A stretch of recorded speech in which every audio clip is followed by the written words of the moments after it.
So definitely a cutter and definitely 6 from JC.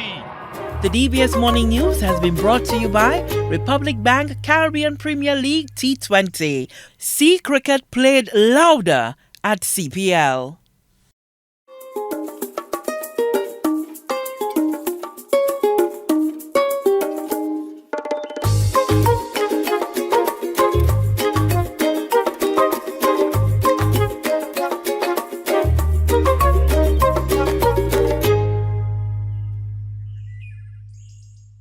Hello and good morning. Welcome to another episode of DBS This Morning. My name is Candy Nicholas, and you may be wondering, what's the health lady doing here? Well, if you know me, you know my background is in news and journalism in general. So it's a pleasure to be here filling in for Maureen, who has some well-deserved time off. So you're stuck with me for the next couple of weeks. It's an information-packed show today, but first of all, let's go to the news desk to see what's happening.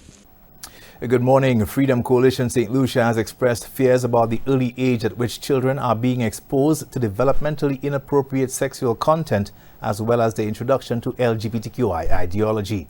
The concerns stem from a children's sex ed book, which content has been described as inappropriate for impressionable young minds. While they say it is a book for 10-year-olds, a 10-year-old takes this book home, and this 10-year-old has siblings that are younger. Clearly, children have a natural curiosity, okay? And they might want to experiment with the siblings. And so we are exposing children to sexuality and to a depth of sexuality which we believe they're not quite prepared for, emotionally, psychologically, mentally. And you are aware, Tim, that there is a growing problem of pedophilia in the world. We will be talking about that tonight. And we believe that all of this can contribute to the problem of pedophilia. The Christian Council has also joined in cautioning against accepting the LGBTQI culture and has called on the local government to stand firm against international pressure. Late editor emeritus of the Nation Publishing Company Limited in Barbados, Harold Hoyt, has joined the pantheon of media champions in the Caribbean Media Hall of Fame.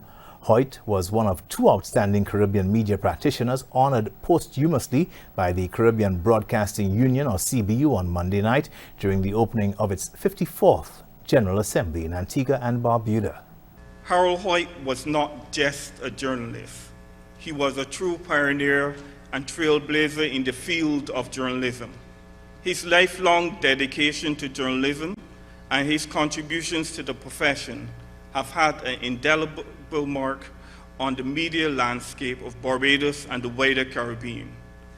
His exceptional career spanned over 6 decades, and during that time, he established himself as a renowned journalist, editor, and leader in the industry. Hoyt began his illustrious career as a copy editor at the Advocate newspaper in Barbados in 1959. And he quickly rose through the ranks, demonstrating his talent for writing and editing and his unwavering commitment to the highest standards of journalistic ethics and professionalism.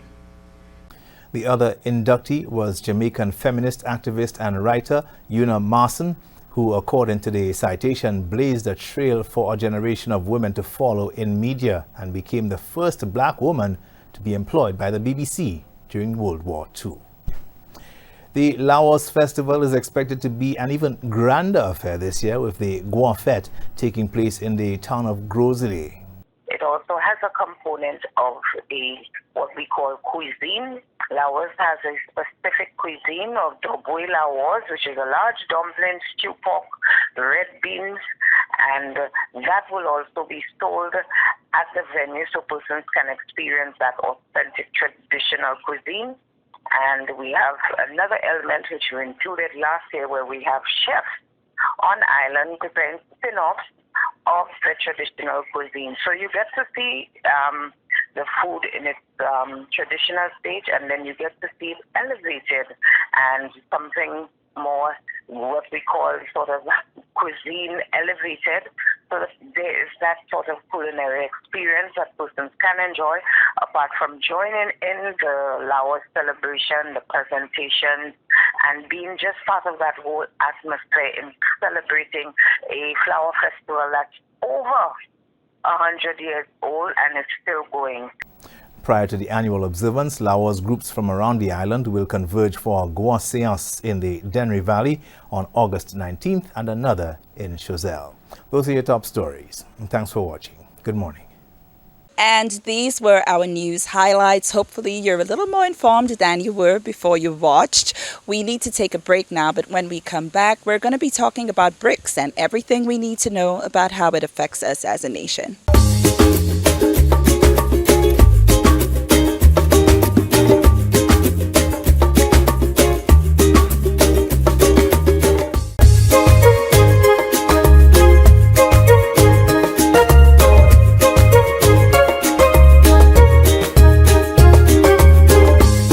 Welcome back. Remember, I said it was an information-packed show. Recently, Lisa Joseph interviewed a financial expert on the subject of BRICS. There are so many things happening internationally which affect us as a small nation. So let's go to that interview and see what it's all about. And welcome, Max. So we're talking about BRICS. BRICS, that's an alliance of Brazil, Russia, India, China, and South Africa. And in the last several months, we've heard a lot about the BRICS, and particularly the intent of issuing this new currency. And that new currency, as the world news outlets have put it, that currency may very well rival the US dollar in trade. And so we want to take a closer look at what it means. What is all this fuss about the BRICS? Can we in the Caribbean be affected by what's happening with the BRICS? And to help us sort through all of that, we have Mrs. Andrea Rago. She's also known as the virtual CFO. We'll get to know what that is in just a minute. And she has a deep-seated desire to help all entrepreneurs achieve financial freedom, and indeed to help all of the ordinary citizens, just you and me, to understand fully some of the financial developments that are happening globally, undoubtedly impacting our everyday lives. Andrea, thank you so much for speaking with us. Hi, thank you so much for having me. It is an absolute pleasure. And tell me about this virtual CFO. What does that mean? And when and how did you come up with this name for yourself? All right. So to all the viewers, happy to be here, and thank you for having me. So I'm a finance professional, and I've been a finance professional for the past 20 years. That's my career. And as a finance professional, I started helping entrepreneurs manage their business. I recognized entrepreneurs need that type of help beyond, just filing taxes. They need to have conversations with finance people to understand things about their small business. In doing so, I was appearing in different podcasts and different interviews and shows. And one room in particular, there was a particular podcast that I used to appear on very regularly in Clubhouse. And one day the audience, the listeners, they actually said, Andrea, you sound not like an accountant, but like a CFO. And it was at that point, the concept of being a CFO was formed. And then the fact that I offer my services virtually, hence, your virtual CFO, because I wanted business owners to understand, the level of expertise and the level of service that could be expected. But the name was actually not coined by me, but my audience gave me that name. Well, it's a well-deserving title that you have been ascribed there to Andrea. So as I said earlier, the BRICS, we've heard so much about the BRICS, the core nations comprising that Brazil, Russia, India, China, and South Africa. And at the time of the formation of the BRICS, they were described as the emerging economies of the world, and certainly they have emerged. But give us a deeper understanding of the BRICS. So what it is, as you said, it's a term that was coined by economists and the world really to group these emerging economies that were on this high trajectory for growth, right? So it's a term that was actually coined a while back, basically to be able to recognize these powerhouses of economies that were coming forth and experiencing this exponential levels of growth. Now, with that, they formed alliances, all geared towards economic development and sustainability. But within there now, there has been a conversation about them trading in their own currency and moving away from trading in the US dollar. So for many years, since the end of World War, I believe, the US dollar was identified as what you call the intermediary dollar, because that you need $1 to be able to transact across borders, and the US dollar was that dollar. Before that, it was actually the sterling pound, right? So they converted, and they are the intermediary dollar. What these economies and these countries are saying, they're signaling, is that, well, we would like to trade in our own money. We don't want to have to purchase US in order to do business with another country that is not the US. Right? So, and rightfully so, there's a lot of benefits and a lot of economic reasons why a country may want to do that. But what they're basically saying, the fuss, as we say, is really that there's a conversation now and a move towards not using the US dollar as that international dollar that you trade against. So Brazil and China, they have already formed their own accord. And I think they have already agreed when they are interacting with each other, they're going to trade in each other's currencies. So they're going to trade in their local currency. They're not going to purchase US to transact, as well as China has already started to do some transactions with United Emirates, I think, in terms of their oil and gas, etc. So they're moving away from using the US dollar to trust what the fuss is about. It's a move to remove the US dollar as that single dollar that people trade against. Now, what impact will that have for us there, Andrea? Because you speaking, and I'm real, St. Lucia, the rest of the Eastern Caribbean, the entire Caribbean region, tourism is such a lifeblood sector for all of us. And the US dollar, of course, is intrinsically tied to this. We do our trade in the US dollar as well. How is this going to impact the way in which our lives are going to run if we were to see indeed the BRICS currency come to fruition?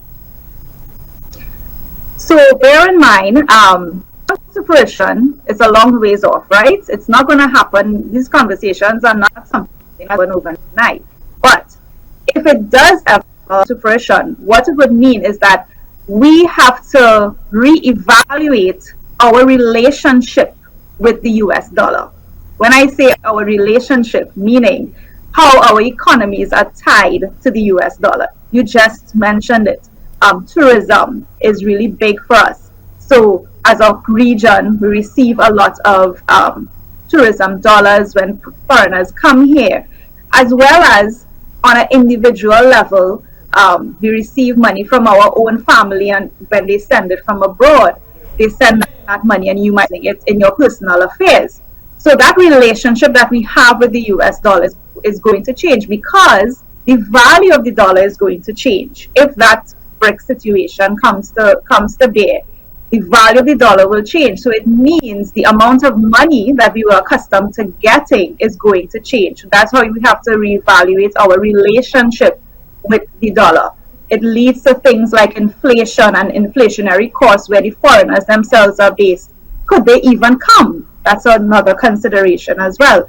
So I think as the Caribbean community, we need to pay attention and see what is happening, because, I mean, let's face it, if anything happens in America, it affects us because of how closely, both from a physical perspective and economic perspective, we're very tied to the United States.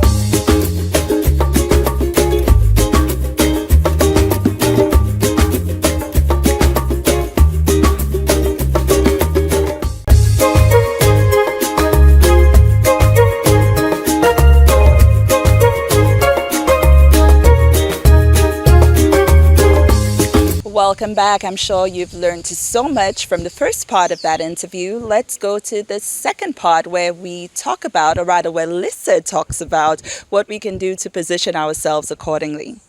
And you have very, rich, wealthy nations like Saudi Arabia signaling its own interest. So if we have all of these powerhouse nations coming together, what really, in terms of us, what can we do here to begin to prepare for the eventuality? Well, you need to start. I think one of the things that you will need to do is to assess, well, who are we really buying our goods and services from, right? Because we may not actually be buying it from America. We'll be buying it from the powerhouses, right? So you have to be able to pay attention to the country that you are buying from. Is that country already shifted? Because like you said, more and more countries are coming on board, right? And at least having the conversation. They're moving away from it being whispers in the corridor to it being, well, I would like to signal my intention to do so, right? So I think first of all, you have to identify if one of your major suppliers, so let's say you're a business owner, the business community, I think you need to understand, is your supplier country affected then? So like if 90% of your imports are coming from China, Brazil, any one of these powerhouses who are having these conversations, then it may happen faster to you than others, right? Because it means that country could very well look at you and say, we're not trading in US, we would like you to trade in our currency, because as a nation, that's the decision that they have made and they've gone forward. So you have to pay attention, one, to is your country enlisted in one of those 19, right? And then you want to look at, well, how do we prepare financially for it? So it's almost like you have to prepare your business for a bit of inflationary times, I think. You need to start preparing because that is what is going to happen when the dollar moves, with the removal of the dollar. And some inflationary times are going to come upon us, and you're going to have to start preparing yourself for that, because just as I said, with understanding if your supplier country is converted, what does that mean for you? It means your price of doing business with them will change. It will now mean that US account that you had, that stock of US that you were piling for your purchase, that's now lost its value. So preparing for inflationary times means things like looking at your business and trying to be very lean, right? So removing unnecessary expenditure. Be very diligent with your cash flows, because at the end of the day, cash is still going to be king. Your ability to generate cash and produce cash and spend it wisely will still always be a very key indicator of business success. Because if you don't have the cash, you will not have anything. So you still need to manage that carefully. So I would say look to be very lean in terms of start to trim away at the things that may not be necessary, and then also look at your cash flows and try to maybe project at least maybe 6 months to a year what you think you're going to need, because you don't know, we're not sure what's going to happen, and you have to be able to have that buffer cash set aside that in the event that something happens you can dip into. We may not be able to quantify it exactly, because again, we still don't know. There's a lot of uncertainty still, but I think, doing these things, paying attention and trying to just prepare a little bit will help you stay a bit lean, manage the cash flow as best as you can, project so that you can start to plan. Well, BRICS, they've blocked themselves. It's a block. So they have this massive voice. The CARICOM, a block. The nations, we've been at it for a while. But we have seen strides made within CARICOM, several treaties that we have going on. How can we, as a CARICOM bloc, are there things that we can do that can strengthen us as a regional bloc for us to be able to weather whatever is ahead or even to prepare? Are there specific areas that we can look at by weather of some of those agreements that we have inter-island and so forth that we can rely on to make things better for us? And not just in terms of the BRICS, Andrea, because in terms of the inflationary situation that we're facing, can we do more as a bloc to help buffer ourselves? We haven't done enough in terms of being able to present that united bloc. Just as you used the word there, you said BRICS as a bloc, and we have all these different global groupings. We're still very segmented in some of the ways that we do things. I'm not going to speak to any specific treaties and stuff. I'm not qualified to speak on those things, but I don't think that we come together a lot. Each country still doing things separate, and I think that more could be done to present more united economic opportunities, to not just within the Caribbean. So I know we have things like the CSME, the movement of ourselves within each other as a region, but how are you taking that now and packaging it to compete globally? I don't think I see that as much. You've given us such food for thought, Andrea. I want to thank you so much. Before you leave us, how our viewers make contact with you? Where can they see your videos? Give us all the necessaries to make that contact. All right. So you can find me on Instagram at yourvirtualcfo868, but most popular on LinkedIn under my name, Andrea Ragu. You can drop me an email, contact@yourvirtualcfonow.com. These are the places that I frequent, and you can reach me on any one of those platforms. I want to thank you so much there. We've been speaking with Andrea Ragu, and she is the virtual CFO.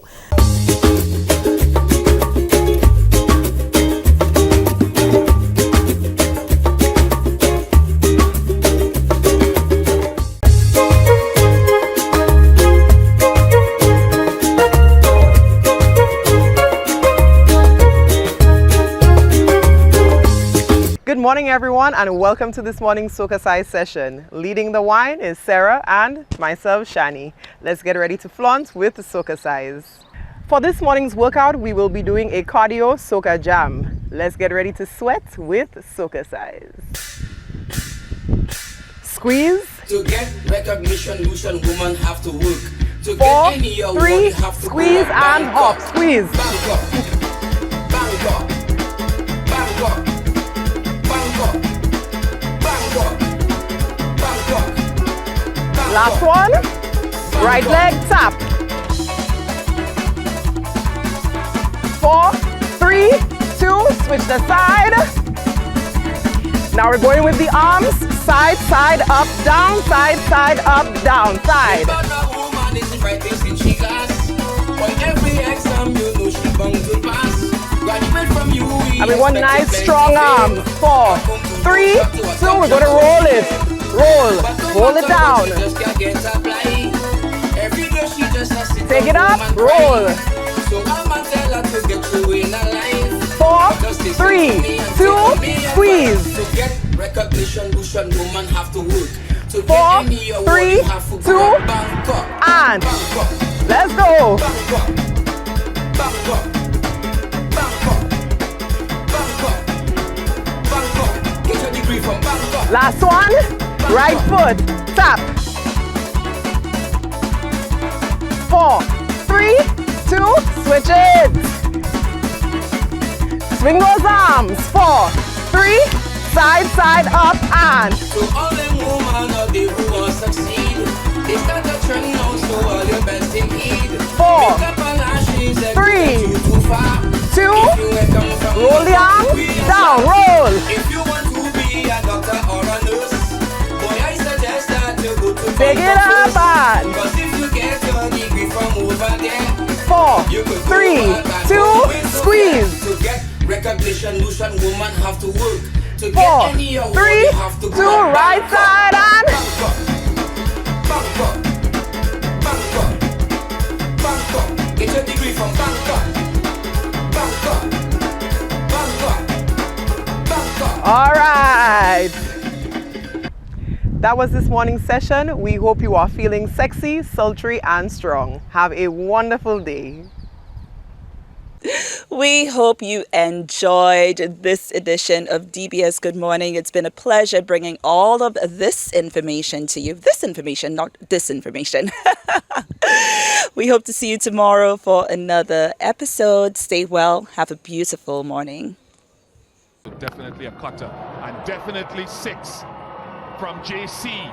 The DBS Morning News has been brought to you by Republic Bank Caribbean Premier League T20. See cricket played louder at CPL.